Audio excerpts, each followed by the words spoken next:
This is another area where New York are different from the Thunder. Against OKC, the Spurs were loading up on Shai Gilgeous-Alexander, crowding the paint, sending bodies, and daring all the weak shooters to beat them. SGA still looked like the best player on the court in Game 7, but over the course of the whole series, he was just not at his best. But Jalen Brunson is going to be a different puzzle to solve. He's pulling up. If you go under, he's going to pull. And if you give him space coming off probably the best three-point shooting big man we've ever seen. And even Josh Hart can find a little bit of rhythm, giving them a starting five of capable three-point shooters. Then, when we look at the potential matchups for Brunson, that's certainly not going to calm down the Spurs either. De'Aaron Fox has not been the answer, as over the 18 field goal attempts against Fox in the last 3 seasons, he's getting 1.17 points per shot on 58.3% true shooting.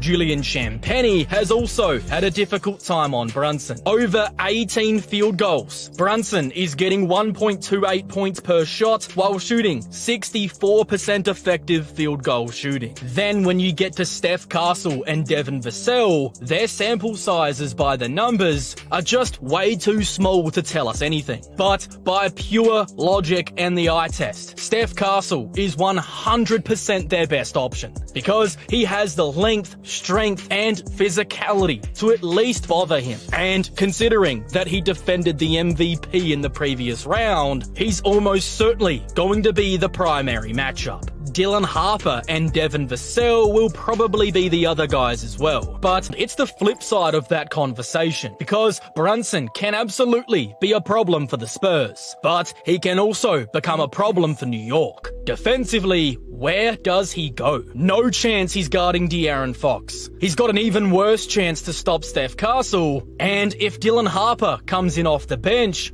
that certainly isn't a hiding spot either. Maybe you go with Devin Vassell, but even that would make me uncomfortable. Vassell is so tall that he could literally just shoot right over the top, whether it's from 3 or in the mid-range. Of course, Wembanyama is already out of the equation, so that just leaves Julian Champagnie. And that is what New York did back on their regular season meeting on March the 1st. Brunson guarded Champagnie. On paper, that does make the most sense, because Champagnie isn't the guy the Spurs are trying to run all their actions through. But he's not some complete non-threat either.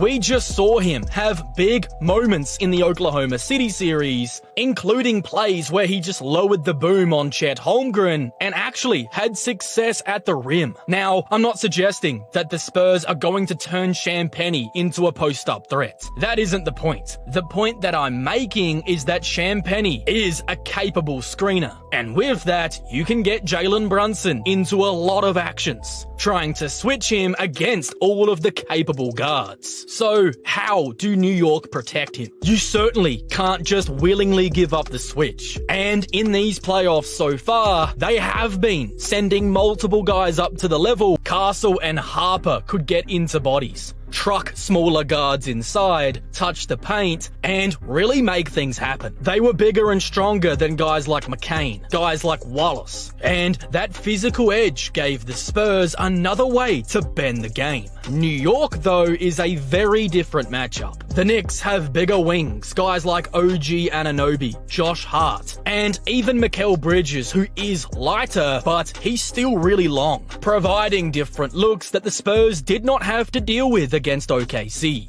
This is not a series where Castle and Harper are just going to be walking into tiny guards and just throwing their weight around down low. Steph Castle is still going to be a massive swing piece. He wasn't anywhere near his best against Oklahoma City, as his three-point shooting went from 44% in the previous 2 rounds down to the mid-20s against the Thunder, and those turnovers were a real issue in that series. So, if New York can sag off of him, load up on drives, and make him prove that shot all over again, then that could really put some spacing pressure on the Spurs. But if Castle is stronger in this series, then the whole Spurs offense gets way better. On the New York side of things, it's not as simple as just having more rest. In the Cleveland series, they started really rusty in Game 1, and if they do that again in this series, they're not going to have an opportunity to make a 20-plus point comeback in the fourth quarter. The game will just be over. The Spurs are way too good. So, when we're talking about rest versus fatigue, honestly, it's more like rest versus rhythm. And considering that the Spurs are getting 4 full days off between games, this all might actually favor them. Then the bench minutes are going to matter too. And on this conversation, I'm leaning the Spurs. Dylan Harper is the biggest reason why. The dude isn't a rookie. He looked the MVP in the eyes, hit that step back 3, and was just phenomenal in that series when he was ready to go.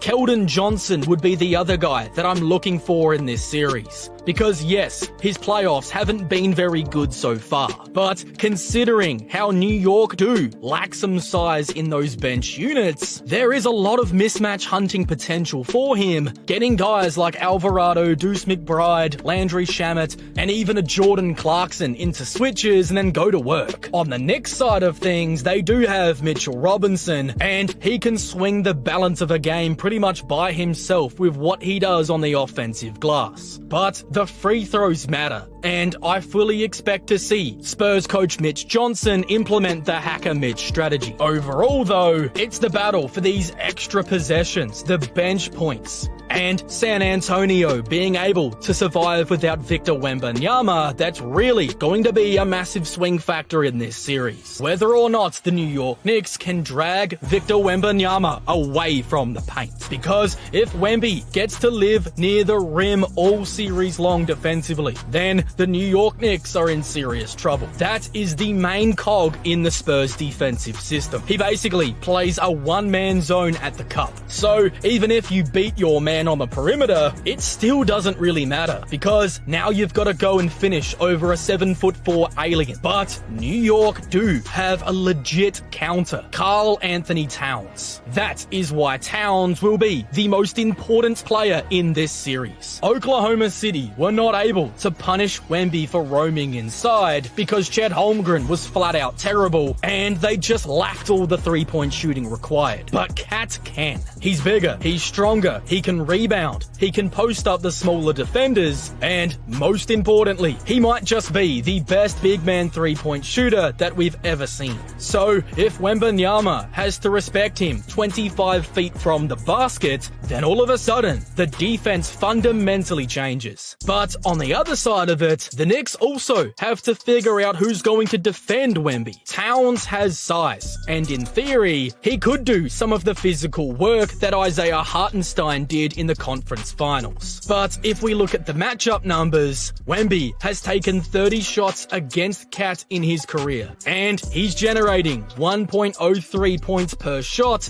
on 51.7% shooting. So Towns hasn't exactly clamped him up, but the idea on paper does make sense because he's got the frame to bump him, play a really strong hard-nosed ground game, compete with him on the glass, and make those catches harder. But the problem with this is that Towns is far too important offensively to risk getting into foul trouble. Cat is probably their biggest weapon in this series because of the three-point shooting he provides at the 5. So if he also has to spend the whole series reaching, bumping, and picking up those silly fouls that we know he does against Wemby, then that could really backfire. Mitchell Robinson isn't a clean answer either, as over 14 shots against him, Wemby is getting 1 point per shot while shooting 50% from the field. But this is where OG Anunoby comes in, and I think he's going to be the big-time adjustment. In Wembanyama's career, he's had 16 shots against OG, and he's only getting 0.69 points per shot on 34% effective field goal shooting. Now, this isn't an enormous sample size, but he's New York's best possible option, and the logic makes perfect sense. OG is strong enough not to concede ground. He's also quick enough to slide provide the feet and stay in front if Wemby tries to face him up, and he's also long enough to potentially bother the jump shot as well. So to me, OG is the best answer they've got. But on the other side of it is where it's really important. How do the Spurs keep Wembanyama in that paint? They don't want him defending Towns. So who guards Cat? To me, the other 4 starters are just not big enough or strong enough. The likely answer though would be Julian Champagnie. But if that's the case, New York has to go straight to the post. You cannot allow Cat to just stand around if Champagnie is on him. That has to be a Cat touch every single time. And considering that's how they're probably going to play it, I think Wembanyama will be roaming off of Josh Hart. The Spurs want Wemby playing that free safety role. They want him to shrink the floor and protect the basket. So if Hart is hesitant, missing the threes, or even just average from deep, that's going to be a win for the Spurs. Every Brunson drive becomes impossibly difficult. Towns post-ups get extra bodies, and all of the New York cutters get nothing on the back line. But it isn't even as simple as Josh Hart just making shots. San Antonio has to be made to abandon that strategy. And they may not. Even if Josh Hart knocks down a couple threes, Spurs are probably going to say, fine, if Josh Hart is taking and making threes, we can live with that as long as it keeps Wembanyama near the rim. The question is whether Hart makes enough, he makes them early enough, or he makes them in big moments to scare this Spurs team into changing the coverage. Because if they are made to put Wembanyama back on Cat, that changes the whole floor. Now, Wembanyama has to be away from the cup.